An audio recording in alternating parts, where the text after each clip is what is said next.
The air inside the UN hall was thick, so quiet you could hear paper rustle from across the room. Bright white lights beamed down on the global stage, broadcasting live to over 120 countries.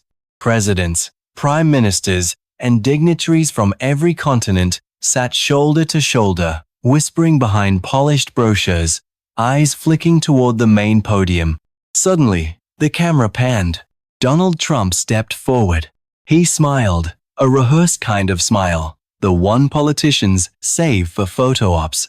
His voice rang out through the massive hall. "We invite Captain Ibrahim Traoré to the White House," he declared. "Africa needs friends, and America is ready to lead again." A polite wave of applause followed. Some clapped instinctively, others hesitated, unsure of what exactly had just happened.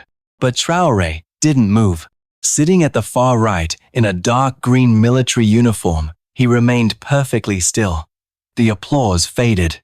The eyes of the room then, the world locked on him. Then, slowly, he rose. Every step he took toward the microphone echoed on the marble floor. No notes, no entourage, no teleprompter.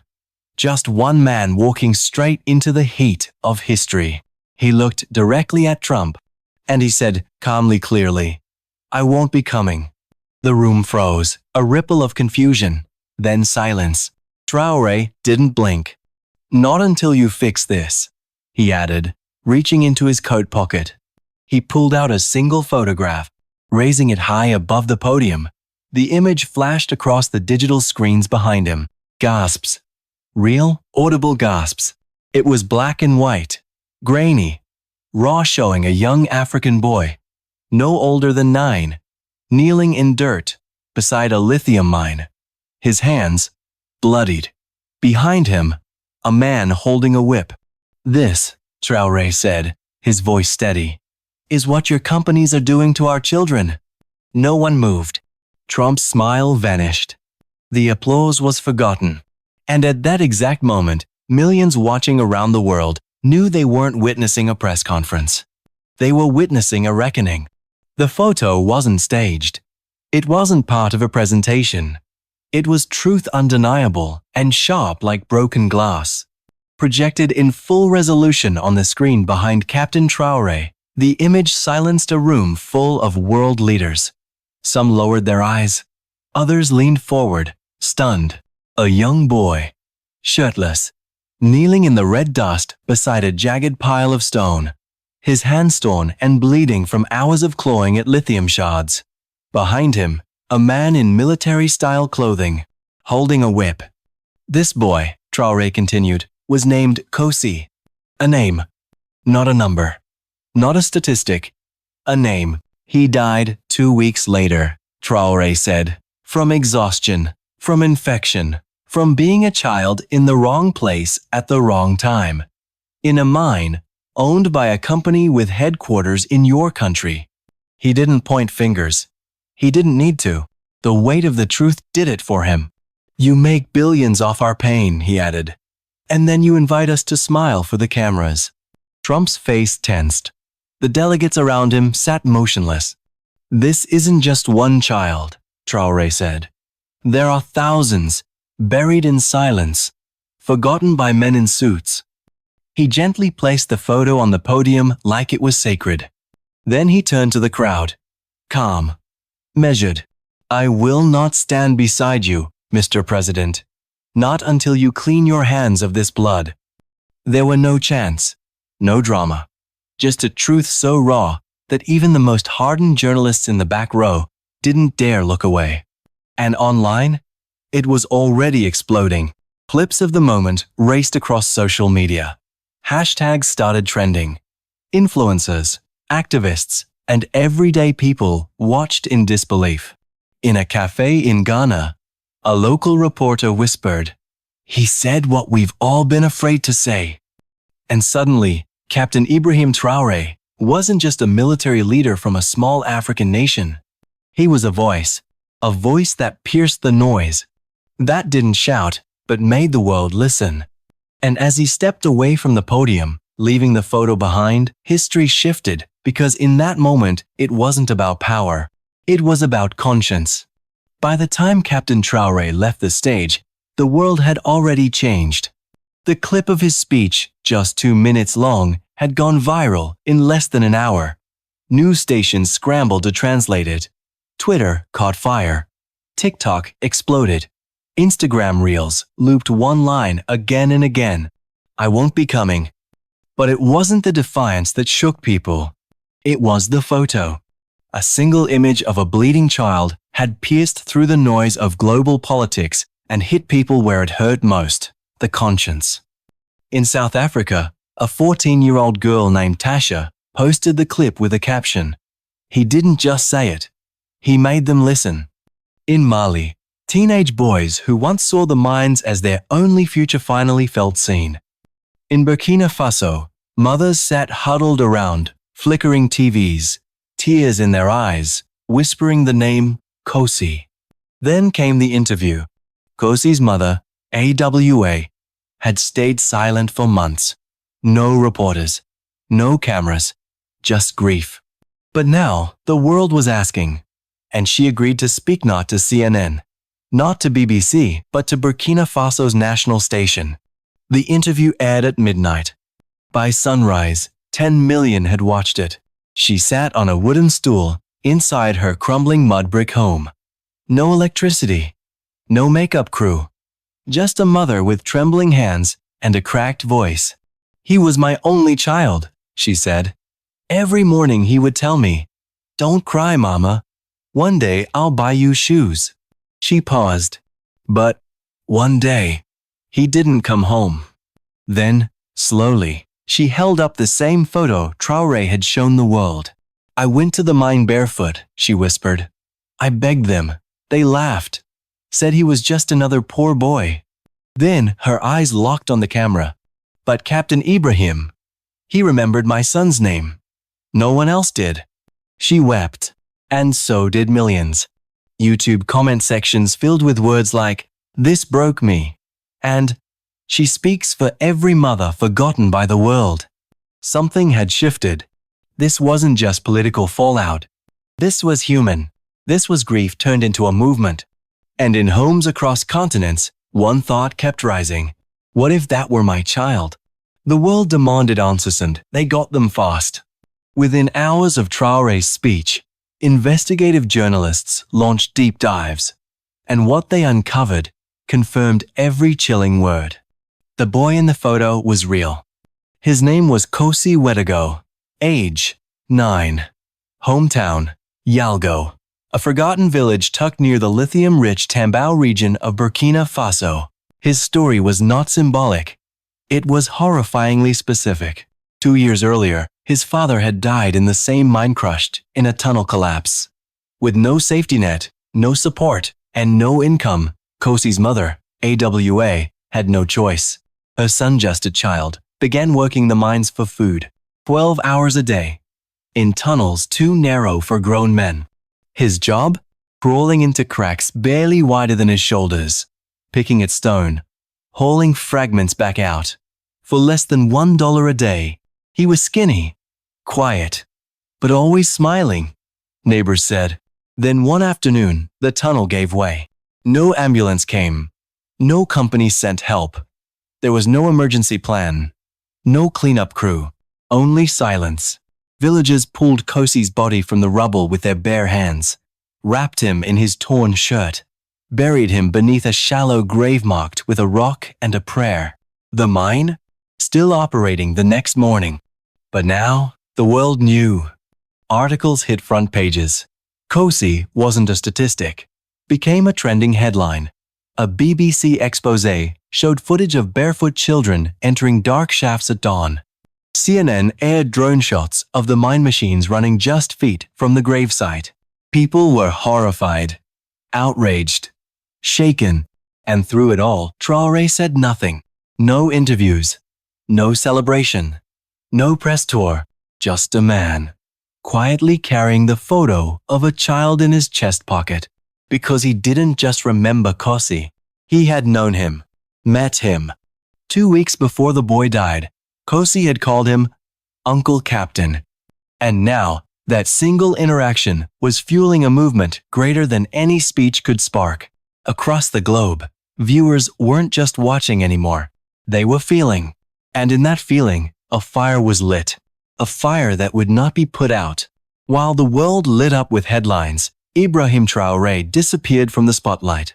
No public statements. No social media. No interviews. Instead, he stood in silence before the tomb of Thomas Sankara, revolutionary buried beneath red earth in Ouagadougou. The only camera allowed belonged to a single local journalist, handpicked by Traoré himself. He didn't speak at first. Just stood, eyes fixed on the name carved into stone. Then, finally, a whisper. "Because the world doesn't change in whispers," he said. "Sometimes it must be shouted." The journalist leaned in. Stunned, Traoré reached into his pocket, pulled out the now famous photo of Kosi, and looked at it like it was something sacred. "I knew him," he said quietly.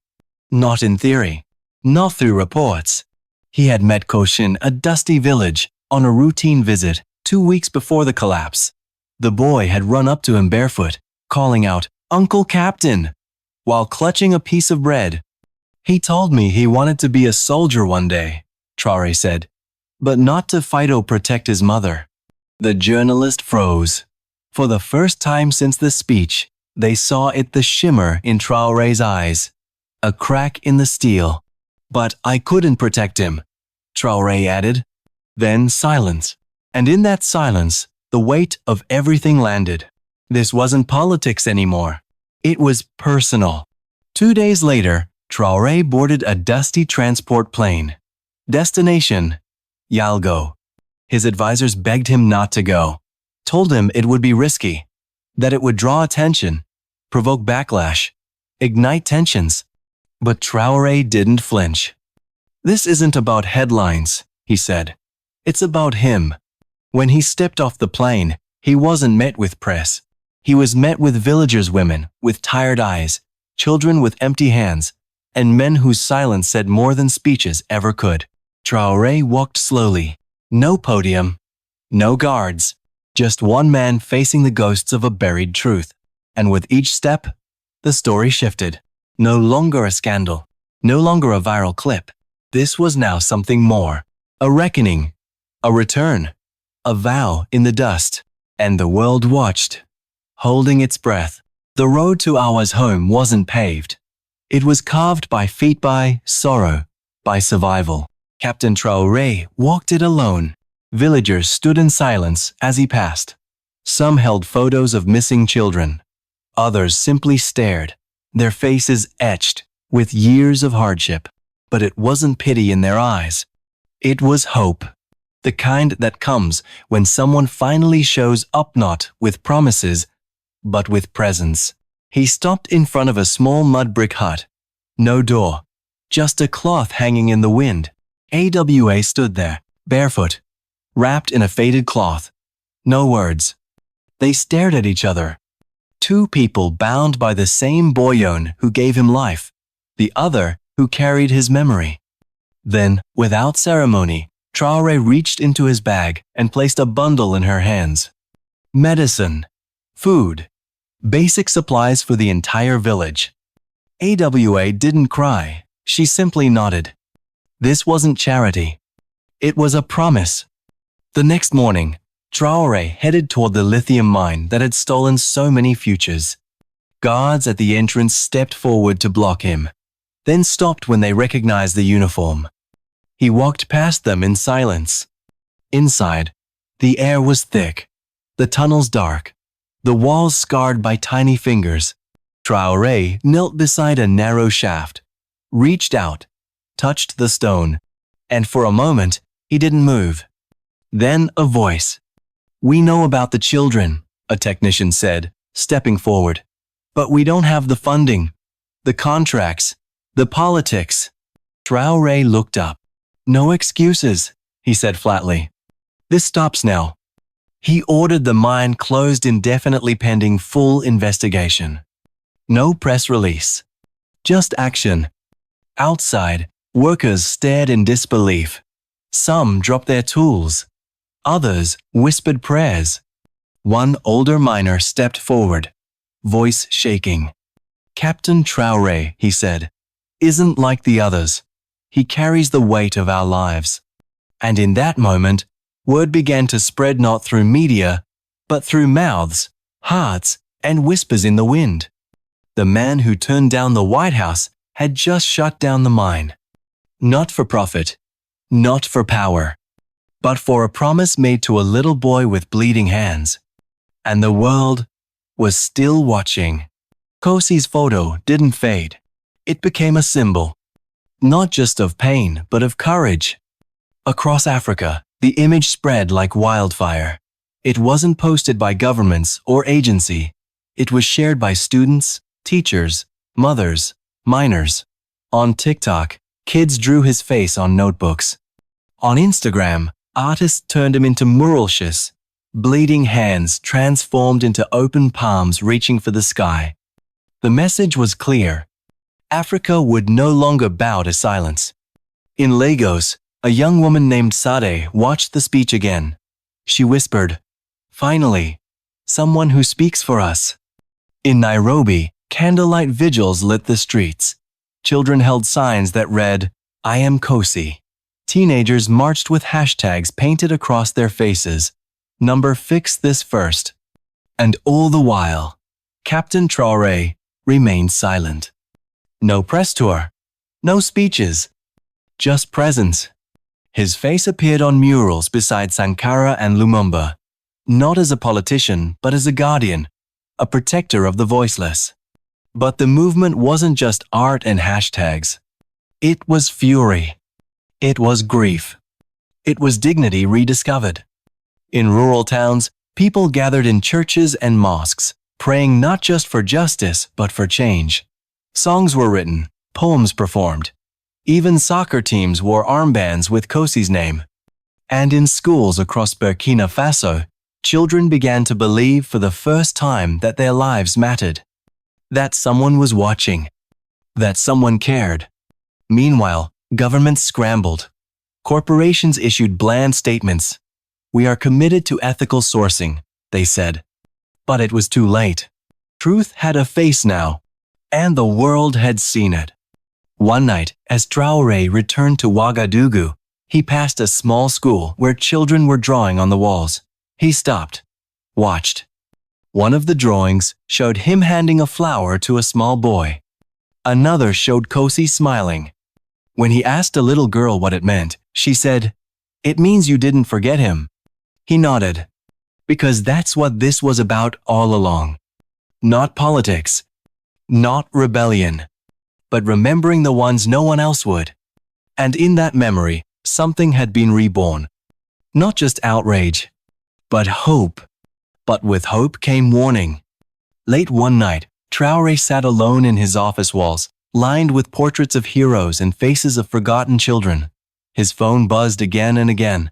Some messages praised him as a savior. Others carried threats. And then it arrived. A single photo. No words. Just a cracked bullet, casing lying in the dirt, outside his family home. The message was clear. His security team rushed in, demanding he take extra precautions. "You've made powerful enemies," they warned. "You need to step back." But Traoré didn't flinch. He simply looked out the window at the city pulsing below with both unrest and hope and whispered, "This is bigger than me." That night, he returned home for just a moment. His wife, Mariam, sat watching their children play quietly in the corner. She reached out, held his hand. "You carry the hopes of millions," she said softly. "But don't forget us." He kissed her forehead. "I fight for their future," he replied, "and for yours." The cost was heavy. He missed birthdays, missed anniversaries, missed the little things no leader can ever get back. Then one afternoon a letter arrived. Handwritten. Simple. It was from AWA. Kosi's mother. "Thank you," it said. "Because of you, my son's name will never be forgotten." Traoré read it twice. Then again. Tears slipped silently down his face. Because in that quiet moment, the noise of the world faded and what remained was purpose. But outside his walls, the pressure grew louder. International leaders met in back rooms. Some called Traoré brave. Others called him dangerous. Some feared what he'd started. Behind closed doors in Washington, officials scrambled to contain the fallout. Mining companies warned of financial collapse. A U.S. senator whispered, "This isn't just bad. Press it's a global disruption." And still Traoré would not move. At a late-night meeting, his envoy delivered the ultimatum. End child labor, lose every contract in Burkina Faso. The world watched. Would they fold? Would they fight? Would they finally listen? No one knew. But one thing was certain. Captain Ibrahim Traoré had drawn a line. And he wasn't stepping back. Because this time, the world wasn't dealing with silence. It was dealing with a storm. The world held its breath. Would Captain Traoré back down? Would he bend to pressure, to threats, to the quiet diplomacy of men in suits? He didn't. Instead, he prepared to speak again. But not at the UN, not at the White House, not in front of cameras controlled by power. He chose Addis Ababa, heart of Africa. The African Union Summit. The hall was filled with leaders, diplomats, elders, and millions watching live across the continent. The energy in the room was thick, uncertain. Some feared he'd gone too far. Others prayed he'd go further. And then he walked in. No entourage, no grand entrance. Just the same man, in the same uniform, carrying the same photo of a child named Kosi, folded inside his jacket. He stepped to the podium, paused, and looked out, not just at presidents, but at people. Real people. Then he spoke. "Today, I speak not just as the leader of Burkina Faso," he began, "but as a brother to every child whose cry has been ignored, every mother whose arms are empty." He told the room about AWA, about Kosi, about the graves with no names and the mines with no mercy. His voice didn't tremble. It burned. "Justice delayed," he said, "is justice denied. And until the mines close their gates to child labor, until promises turn into actions, my feet will not cross the threshold of any palace." Stunned silence. Then applause. Not all clapped, but those who did meant it. Online, the moment erupted. A video clip of his speech, barely a minute long, racked up 10 million views in a day. In Kenya, a high school boy stood up in class and shouted, "Not until you fix this." Teachers didn't stop him, they joined in. Pressure mounted. Mining giants issued revised statements. Governments pledged investigations. The UN announced a special task force. But the speech wasn't just a demand. It was a line in the sand. And as Traoré stepped down from the podium, his words echoed far beyond Addis Ababa. This wasn't the end of a speech. It was the beginning of a reckoning. And this time, the world wasn't just watching. It was listening. The world began to move. Not because it wanted to, because it had to. One by one, mining corporations scrambled to save face. Press releases turned into policy shifts. CEOs promised reform. Investigations launched. And then action. The United Nations deployed peacekeepers to monitor labor sites. International aid was redirected not to weapons, but to wells, schools, and clinics. And in Burkina Faso, for the first time in decades, life stirred where there had only been silence. In Awa's village, the first school in a generation opened its doors. No electricity yet, no painted walls, but children ran barefoot, laughing, carrying notebooks instead of rocks. And Traoré? He walked among them. No cameras, no press, just a quiet smile. The man who had refused the White House now knelt in the dirt, helping a boy tie his broken sandal with string. Months passed, and on the anniversary of Kosi's death, the village of Yalgo gathered before a new memorial. It wasn't grand. It wasn't gold. It was stone. Simple. Solid. Carved with the names of children whose lives had been stolen. Traoré stepped forward. In his hand a single white flower. He placed it at the base. Then turned to the crowd, voice soft but steady. This flower, he said, is for every child who never got the chance to grow up. The crowd wept. But they didn't just cry for the past. They cried because, for once, the future felt different.